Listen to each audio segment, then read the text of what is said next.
What's the one worst thing that could happen when buying a new property? To me, it's overpaying for that property and having to cough up more deposit to settle the property because the bank won't accept that valuation that you have paid for.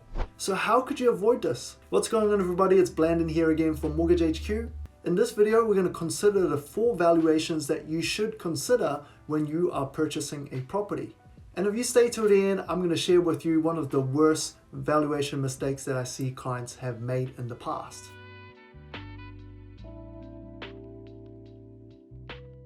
So whether you're an investor or a first home buyer, a bank valuation is the first one that you have to pay attention to. Banks usually rely on an external valuation system, one of them being CoreLogic, one of the biggest valuation data firms in New Zealand, which also do values for Australia as well. They have a desktop valuation called an eval. It basically uses recent sales data to determine what a property is worth. Now you can actually access these valuations as well if you subscribe to their software called the RPNZ. It's actually a really great tool that gives you a lot of insights about the suburb, the property, and it gives you the bank valuation system as well.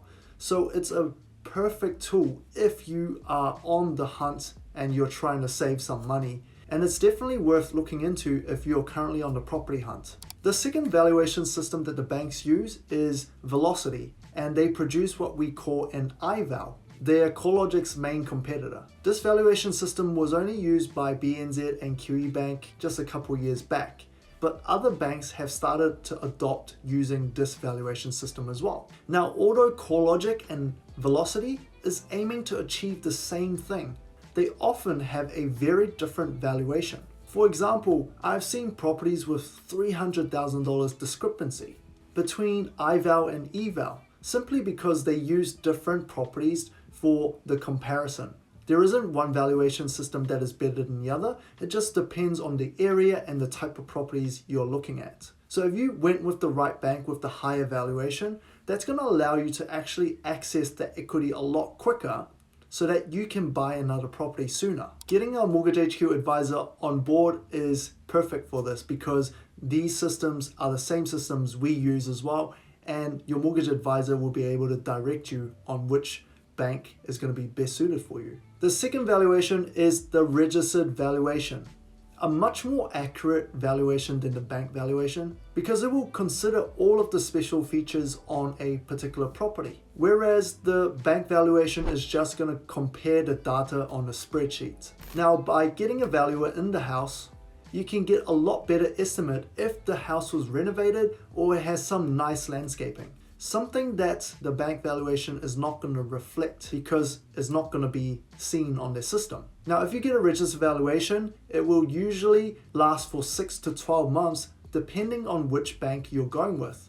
If you are getting one, do remember not all valuers are accepted by all banks. They prefer for you to order through the valuation system and they will assign a random valuer to do that valuation.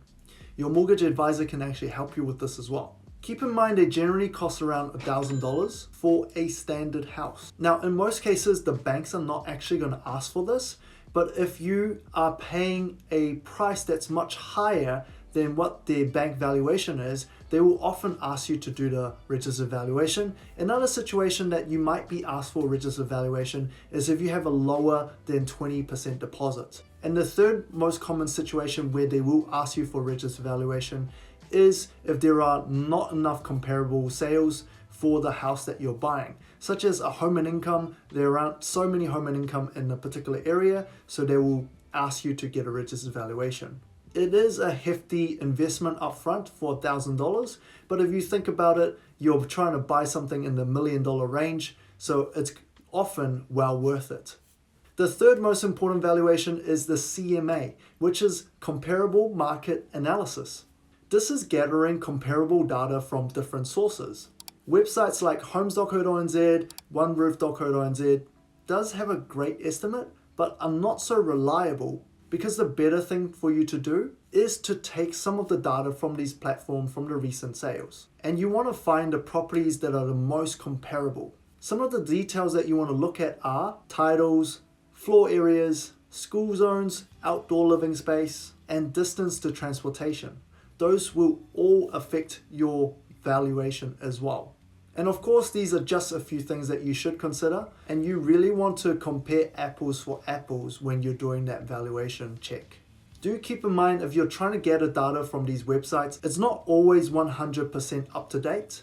It will have majority of the recent sales, but it's not going to give you the sales in the last month or so, which is often very crucial if the market prices are changing rapidly, as we have seen now.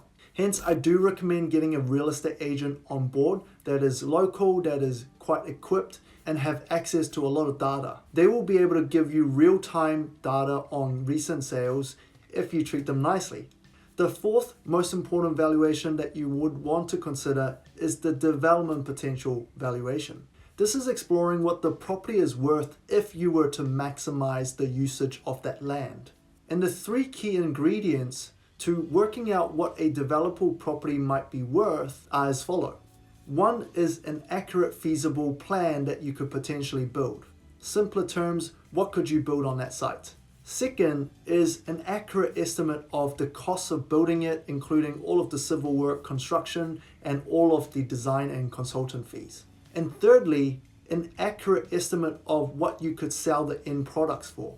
So if you know how much you can sell for, how much it's going to cost to build, and exactly how many houses you can build, you can actually work out how much you could sell the land for, because most developers will look for a minimum margin of 25%. And if you do your numbers correctly, that will give you a rough estimate of how much you can sell the land for, or how much you could buy the land for.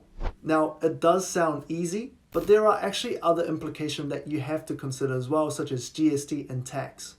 So it will require you to learn a lot more and do a lot more research.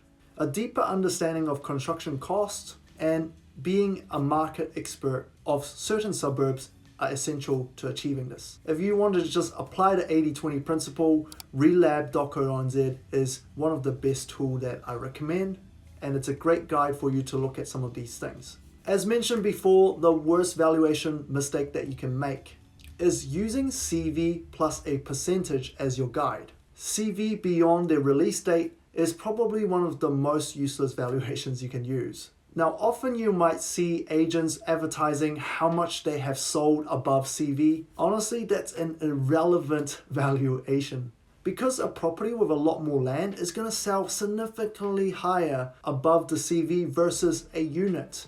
This is because the capital growth percentage is significantly higher on anything that has a bit more land. So basing it on that percentage, you're going to get very skewed data. There is, however, potentially one scenario where a percentage above the CV is actually a useful guide. This is when you're very strict with the properties that you are using as comparable data. So for example, again, is exploring the specific suburbs, the schools, the location, the title are exactly the same, similar floor areas and similar land areas. The number of the rooms are going to be very important as well. Because if you compare a 2-bedroom versus a 4-bedroom, you might get a very skewed data again. Because in some areas, a 4-bedroom is going to be much more popular because it's got good school zones. It's going to attract families to pay a premium price when compared to a 2-bedroom unit in the same area. So there you have it, folks. I hope this helps you with your decision making on your next purchase. And as always, if you guys need guidance and want to get a mortgage advisor on your team, just reach out, support@mhq.co.nz. And until next time, I'll see you guys in the next video.